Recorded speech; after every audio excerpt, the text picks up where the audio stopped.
What about this fight right here? It's coming up, huh? Fight week. Right Fight week for Errol Spence versus Mikey Garcia. Are you going to Dallas? You know what? I am not. I'll talk to you about it. I'm actually working with Fox as well, okay. With the production side, so working that out. So, okay. I want to be there. So we'll see. We'll see. Yeah, no, I'll be. It's fights at AT&T Stadium are really special because that venue it's modern, it's gigantic, it dwarfs anything I've ever been in. And so I'm really hoping that they fill the venue because that makes fans. If you can get 50,000 people to a fight and they get a good fight, you've made 50,000 hardcore fight fans in one night, and that's real important to the sport. I want to pick your brain. I said that you have great boxing knowledge. So, Errol Spence, Mikey Garcia moving up 2 divisions. Where do I even start? How do you break down this mega fight? It's one of those fights where I didn't like it. When they first announced it, I'm like, what? I'm like, wait a minute. These guys are part of the PBC stable. And I know there's a Keith Thurman, Sean Porter, there's Danny Garcia. There's some good and they just signed Manny Pacquiao. There's some top welterweights, including fellow title holders. Why isn't Spence, who's at the peak of his career? These guys aren't in their early 20s or even mid-20s anymore. I think Sean Porter is now 30, right? And I think Spence maybe 28, 29. Same thing with Thurman. Same thing, with Danny Garcia. They're not young men anymore. They're young, but, they're starting to leave their athletic prime. Why aren't they fighting each other?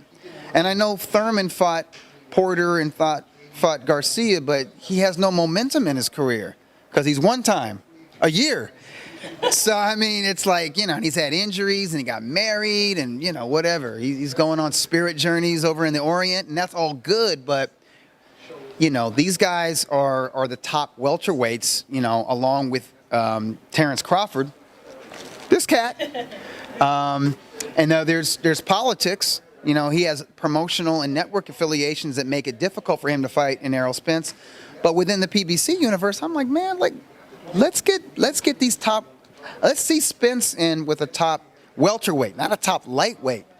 But as the fight has gotten closer, and we see interviews with Mikey Garcia, and we see footage of him training at the Snack Gym, and we sent our own Cynthia Conte there in the Bay Area to watch him train and to get the whole routine. And man, this guy is serious. And we always knew he's serious. And we know he knows how to fight. And we know he's experienced, 39-0. And he's good enough to have won major world titles from featherweight to junior welterweight. And if he's not the best lightweight in the world, he's a close second to Vasily Lomachenko, right? So you start to think, well, if he can put on enough effective muscle mass, not overdo it, and still have his speed, have his wits about him, you think, well, what kind of game plan is this guy? Because we know he's cerebral. We know he's a technician in there, and he's a great counterpuncher. And he's really a complete fighter.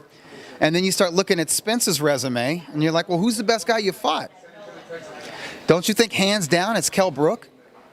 The toughest guy that Spence has fought and the toughest fight that he's ever had? The one opponent that's had asked questions of Spence in the ring, it's Kell Brook, right? But Kell Brook had been away from the ring. He had gone up to middleweight, fought our boy Triple G, got his face broken in that fight, and then he lost all that weight because he just packed on pure muscle to fight Triple G. And then he had to lose that weight, went back down to 147. So there was questions of the weight drain, the inactivity, the facial injuries, all that kind of stuff going in there. So you even have to ask yourself, did Errol Spence fight the best version of Kell Brook? And does Kell Brook compare as a fighter, at least in a pound-for-pound sense, with Mikey Garcia? Quick answer, no. So it's like, well, shoot, man. Maybe Mikey's going to ask some questions of Errol Spence in there. And I think he will. But I still favor the bigger man because I think Errol Spence is not just a bigger man. He's also a good boxer. He had an extensive amateur career, a better amateur career than Mikey Garcia. And he was a U.S. Olympian, 2012 games. And he could box. Dude, he's not flat-footed in there. He's got a good jab, got good hand speed. He's a southpaw. So he's not just big. He's not just a bigger dude. He acquits himself. So he's not just big. He's not just a bigger dude. He acquits himself quite well in there. So I'm looking for. I just hope the fight's competitive. I don't want to see Mikey get hurt. I don't want to see that.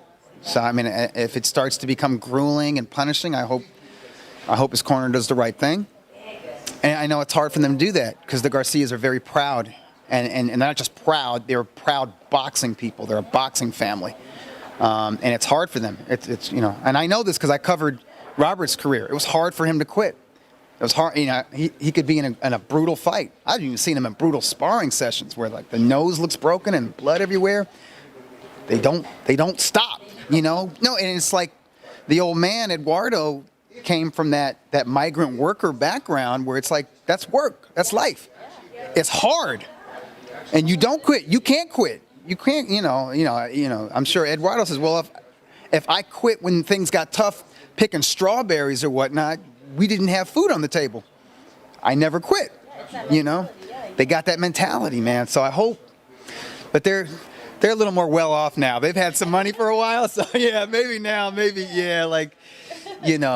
if it gets to that point, and we don't know if it will, they'll do the right thing. So speaking of the corner, so if you were in Mikey's corner, if you were in Errol's corner, what would you tell him to do? What does each fighter have to do to come out victorious? I'm not a trainer, but I mean, I think counter punching is going to be really important for Mikey. I think he's going to have to get some respect early on. And he's got to get into Errol's head, and he's got to do it two ways, not one or the other either. He does have to get some respect on his power, so Errol's going to think about what's coming at him, right? And then you befuddle him with your punch selection, and your variety and your versatility. But you got to get that respect physically first, maybe through the body, maybe a counter shot, a hook over that southpaw jab, if he can get in there and do that. And then you got to befuddle him. Then you got to try to bewilder, not physically overwhelm. Be physical enough to get respect, and then make him think. And try to make it a thinking man's game. If not chess, make it checkers. Don't make it bloody knuckles. Don't play that game. No, play. Make it on that level, not a physical level. Because maybe overall Mikey's got the higher boxing IQ.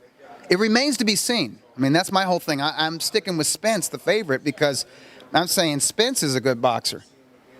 Spence is smart. He's not stupid. He's not a slugger. He's not just some plotter or some pressure fighter. He can pressure. It's worked for him because he's really strong and he's a big dude. But he can. I've seen him box. I remember watching him in the Olympics, thinking that guy can box. Good on his feet, good jab. So we'll see. It might be an intense chess match. That will be interesting.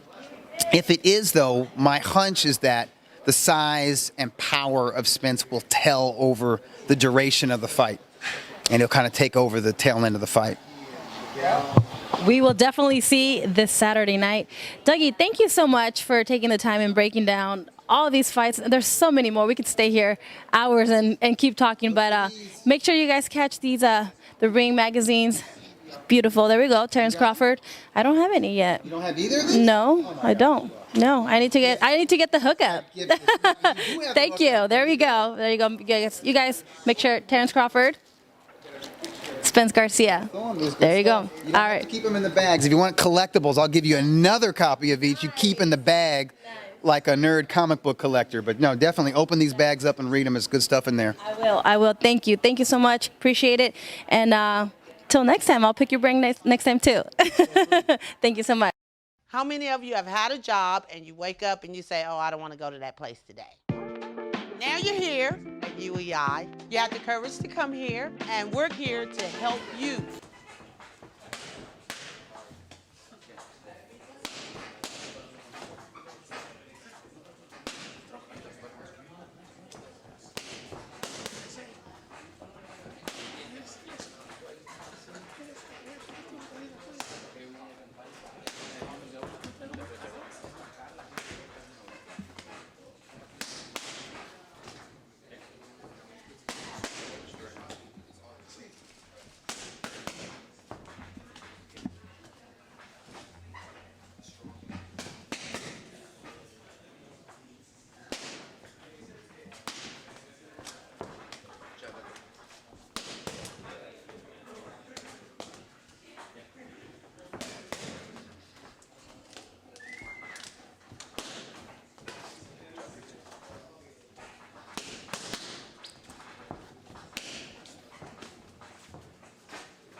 McKenna.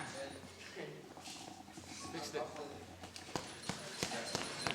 Huh? Fue nada. Bridgie's asking what I do this morning. Pita said he wasn't there. So Bridgie doesn't believe that I swam this morning, that I worked out this morning. I was swimming, killing it in the time too. How's Rafa?